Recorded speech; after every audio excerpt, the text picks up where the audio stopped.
inpatient diagnoses and reasons, treatments, you know, the treatments, the respiratory treatments, overall status and risk factors, then the ability to hear, to understand verbal content, speech and oral expression, and then here, the standardized pain assessment completed, they're removing that, but that doesn't mean that you should stop assessing pain. So with them removing all this stuff, that means documentation becomes even more important, right? So where it was in the assessment, now more has to be contained in the clinical note. And is that just the question that says, did you do a standardized pain assessment? Yeah. Oh, okay. So M1242, pain interfering is still there. Yeah. But so the only way to know if you used a standardized assessment for pain would be in the notes. Or in their assessment, I think, too, some of them. Will it still be there? Yeah. Okay. Because it's part of Braintree, you know what I mean? Oh, right, Some right, of that, right. yeah. Like the Mach 10, I think, is built in. So Yeah. different and the things. PHQ2 is built in, yeah. Okay. So let's see. Standardized pressure ulcer assessment completed, M1300, that's going away. Risk of developing a pressure ulcer, and then M1350, that other skin lesion, you know, where we always put like edema or a skin tear or something, that's going away. And that discharge symptoms and heart failure follow-up are going away. When does urinary incontinence occur is going away.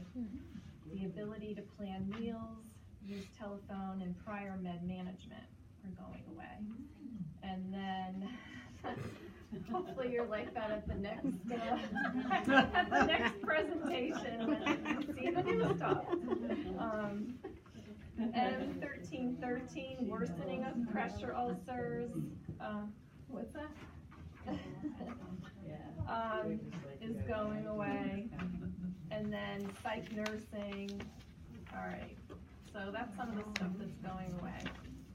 So this next slide is important because there was some quarterly Q&As that spoke about this, and it's all about collaboration. So you know how we've said, like, when you assess for pain, maybe when PT comes out, there's going to be more pain than, you know, if you were just talking to your patient while they're sitting there. So the new guidance is that one clinician is responsible for completing the Oasis, but they are saying that you very well can collaborate with other clinicians. So to collect your data, and there's only one piece where you can't do this, and that's pressure ulcers, but that's another story. But like for medications, for functional, talk to the PT, for pain. I'll give you another example, like for wounds. So say we're admitting a patient and they have a non-removable surgical dressing. So when you're filling out the Oasis, you have to say they have a non-observable surgical wound, which stinks because we don't get any credit for it.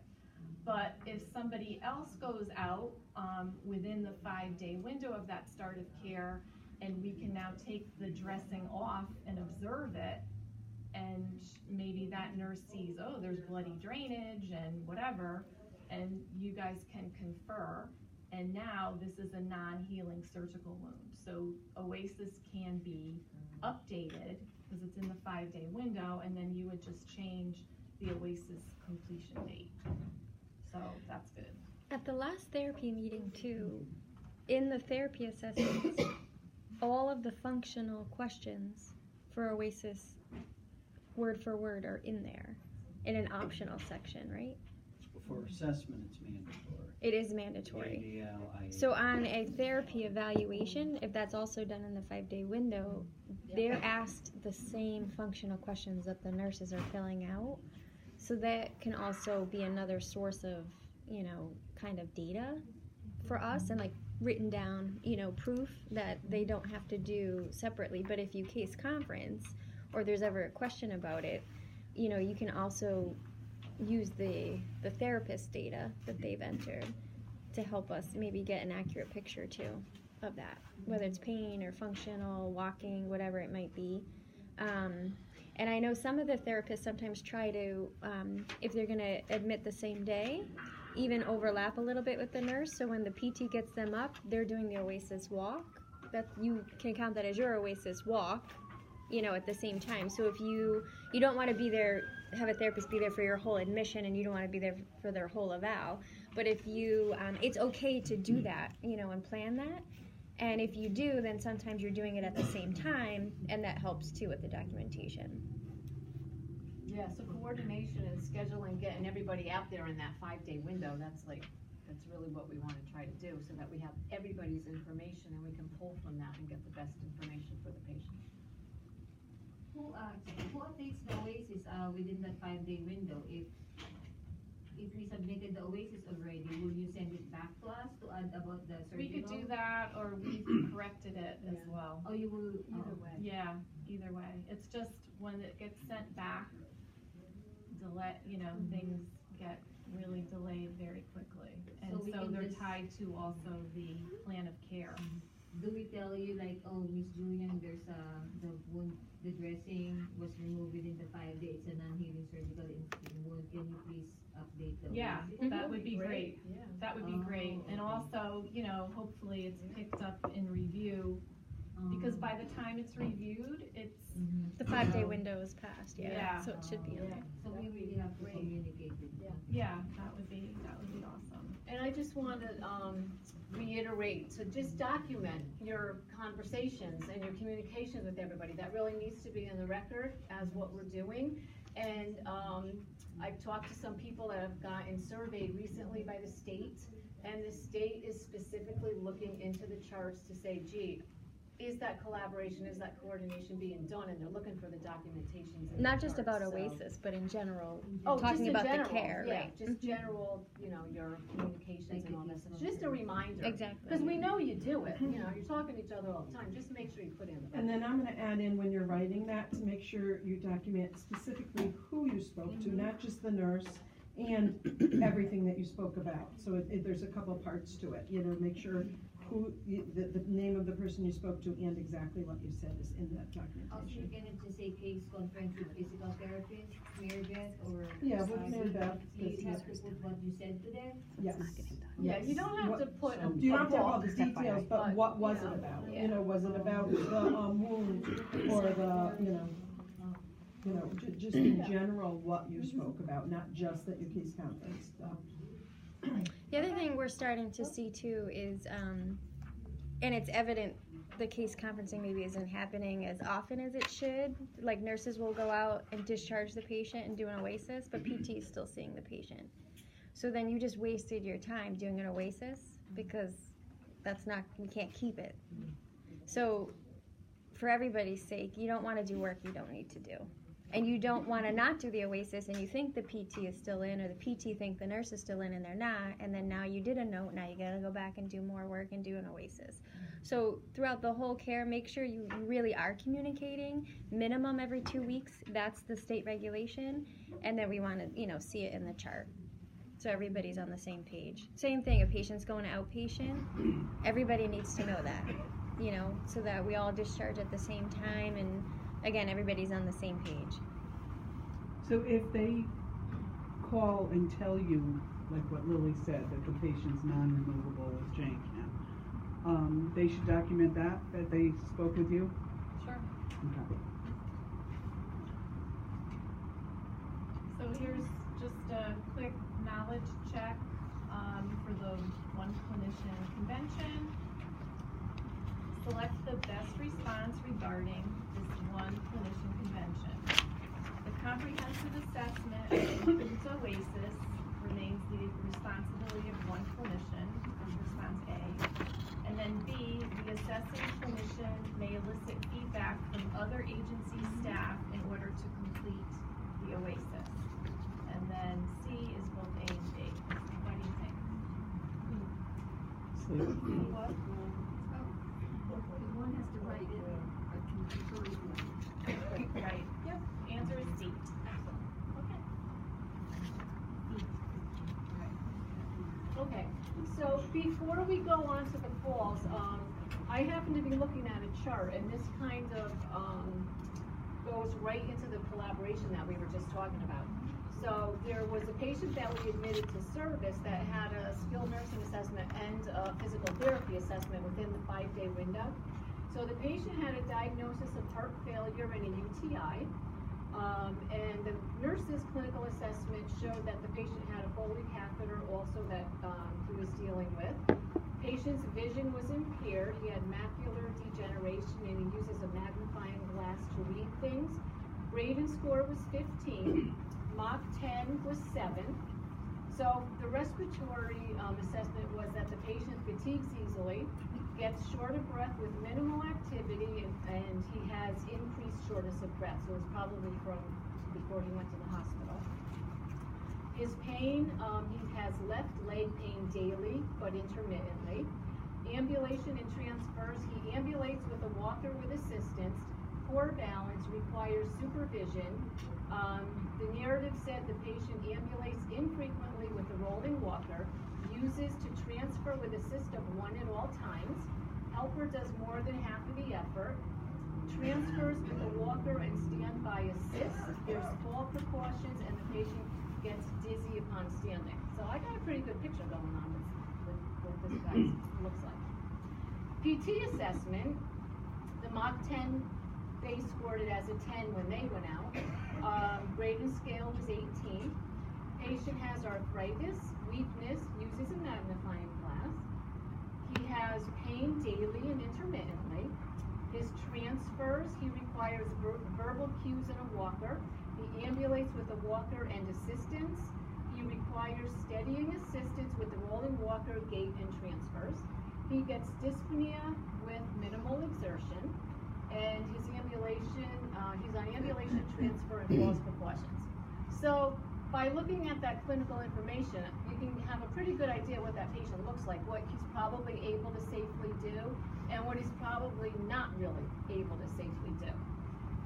So now it's about taking that clinical assessment and how am I going to answer that Oasis based on the guidance that they give us so that we can get the accurate scores.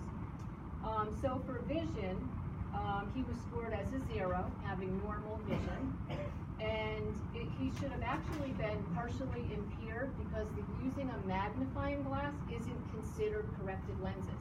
Okay, you have to have reading glasses. Otherwise, if you have a magnifying glass, doesn't count. Okay, and the reason I bring that up is as of January 1st on Start of Care, that vision item is going back into giving us some money towards our HERB because they understand that when patients have poor vision, you have to put a few more things in place, and it takes a little bit more to kind of, get them what they need. Dyspnea was scored as a 1. Patient gets dyspneic with more than 20 feet or climbing upstairs. So looking, based on the documentation, I would question that, and go back and say, hey, gee, what do you think? Because we're saying that he fatigues easily, he gets short of breath with minimal activity, he's got increased shortness of breath, he's got dyspnea with minimal exertion. So exactly what does that mean, and should he have been scored higher in the dyspnea? Pain interfering with activity was scored as a 3. Sounds reasonable, daily, intermittently. That sounds like what it was from the documentation. Bathing, 1 scored it a 3, 1 scored it a 5. So the therapist probably had the opportunity to maybe do more things with the patient, more of that Oasis walk, seeing, gee, what is he really able to safely do? And because we had the assessment on the patient, we can say, okay, what's really the best and the most safe activity for the patient? And we can now use whatever it is. So we could use the 5 that the therapist assessed because that's really how safe the patient was at that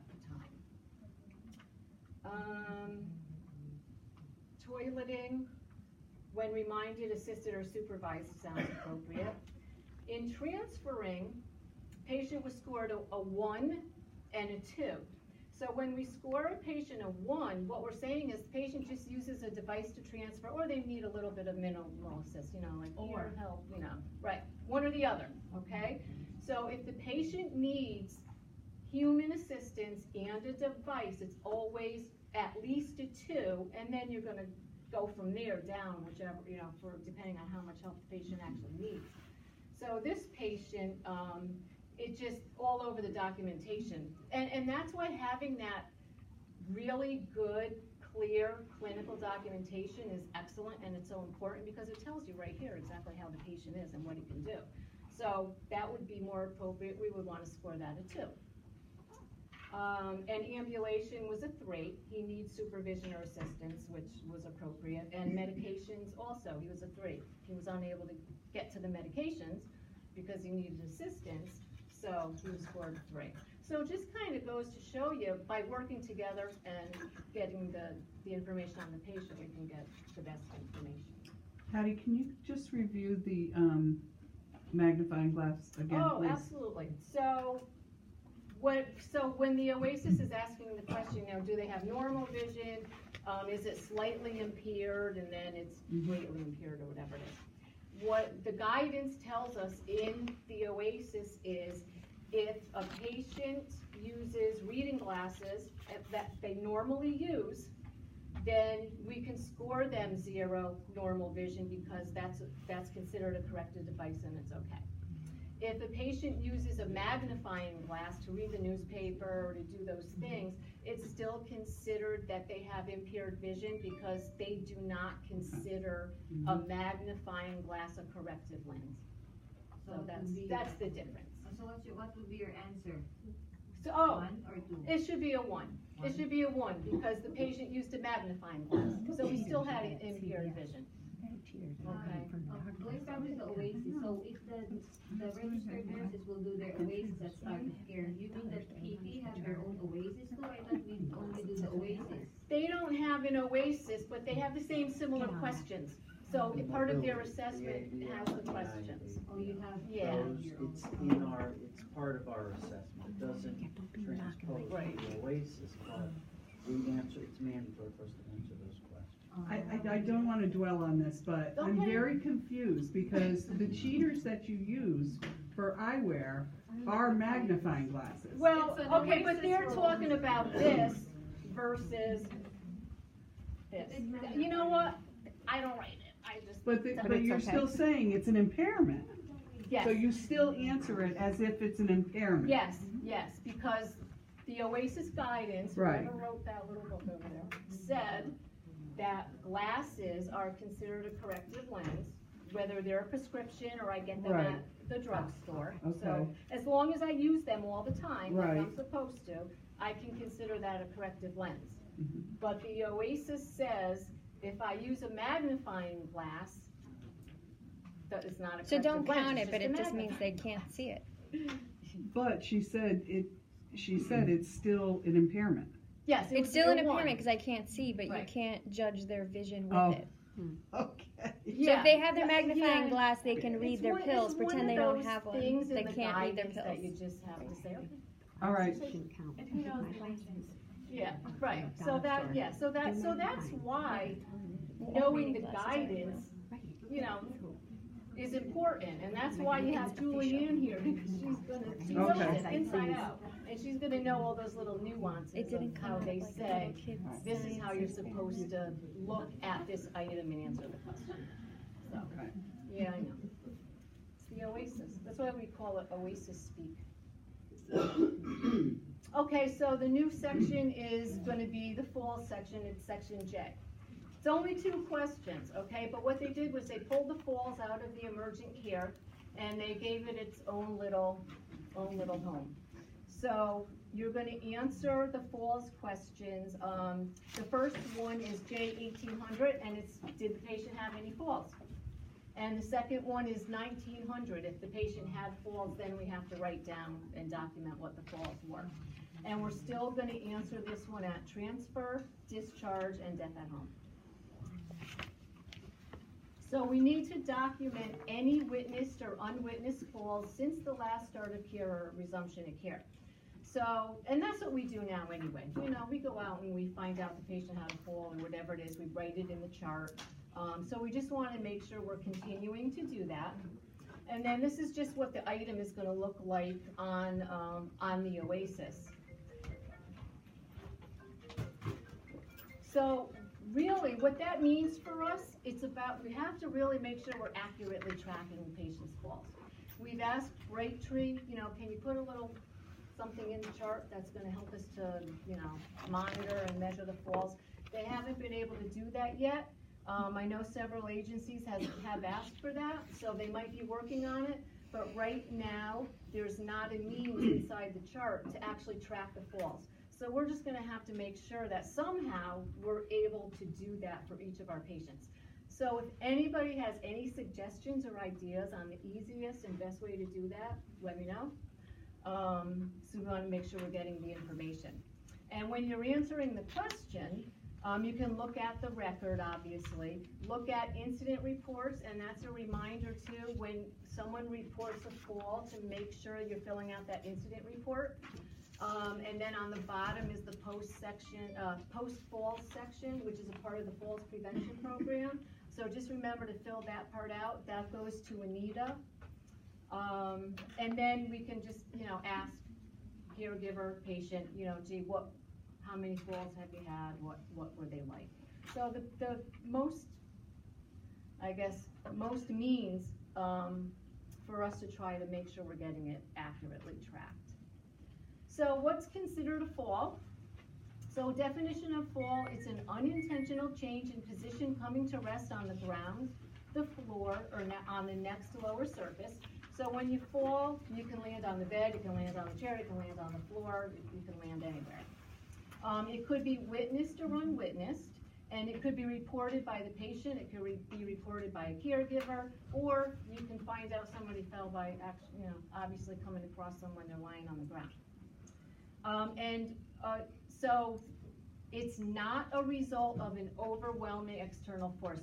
So what that means, if somebody pushes you, that's not considered a fall, because the push was that external force that caused you to fall. Almost falls count, and what that is, it's intercepted falls.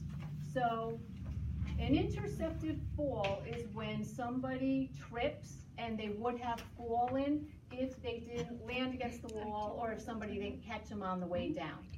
All right, it's called an intercepted fall, and Oasis says you have to count those in your reporting of your falls.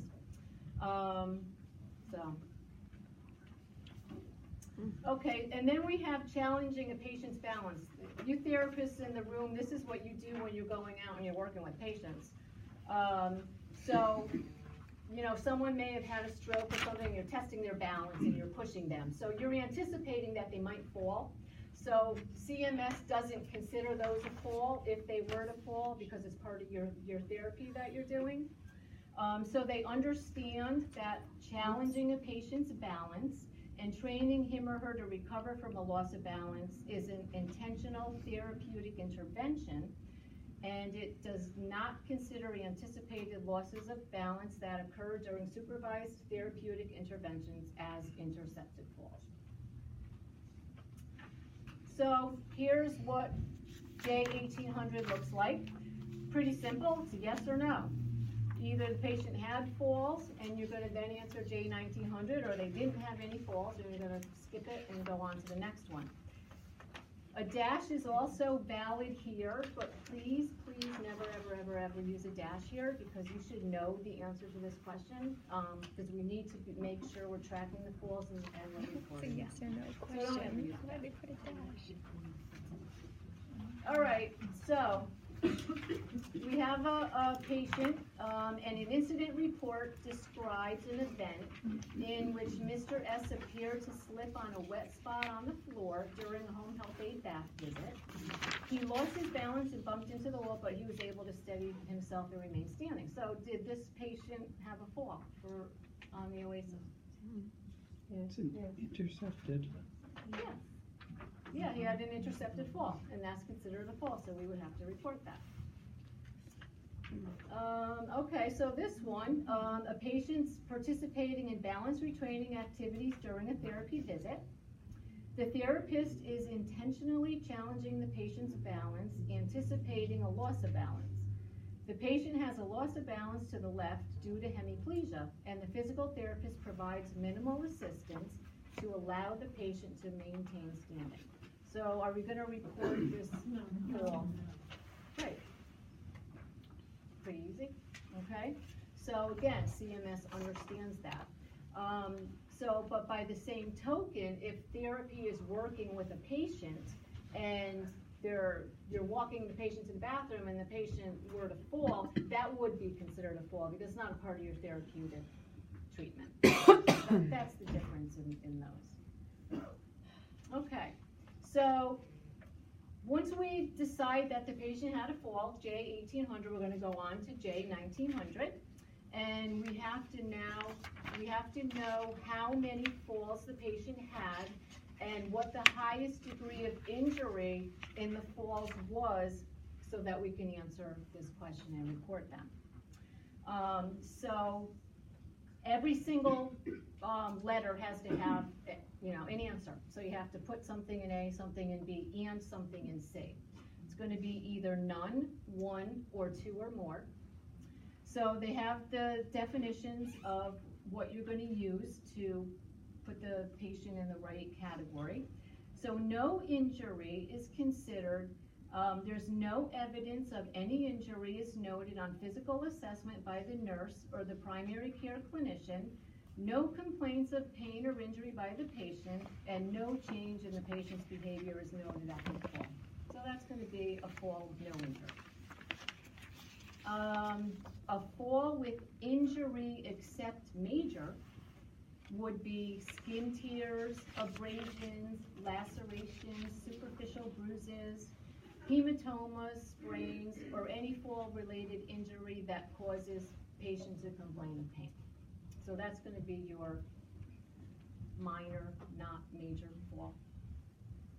And your falls with major injury, those are your bone fractures, joint dislocations, closed head injuries with altered consciousness, and subdural hematomas, okay? So we have to remember that we have to document any falls. It's not just who went for emergent care like we do now, it's any. So that's a change. And if the patient had 3 falls, we have to have 3 on there.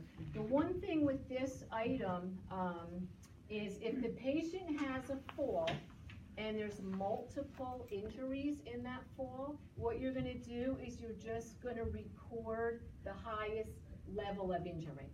So if I fall and I scrape my elbow, I have a gash in my leg, but I fracture my wrist, it's going to be considered one fall, and the response that I'm going to put it under would be major injury, because the highest level of injury that I had with all of those things was the fracture.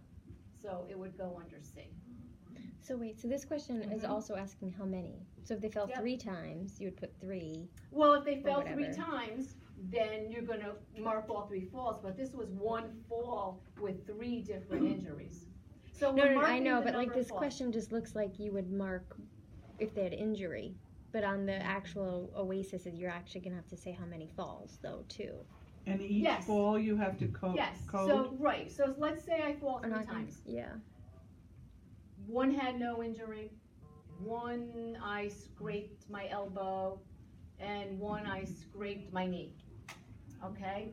So there's 3 falls, right? So I'm going to have to make sure I have 3 accounted for in J, 1900.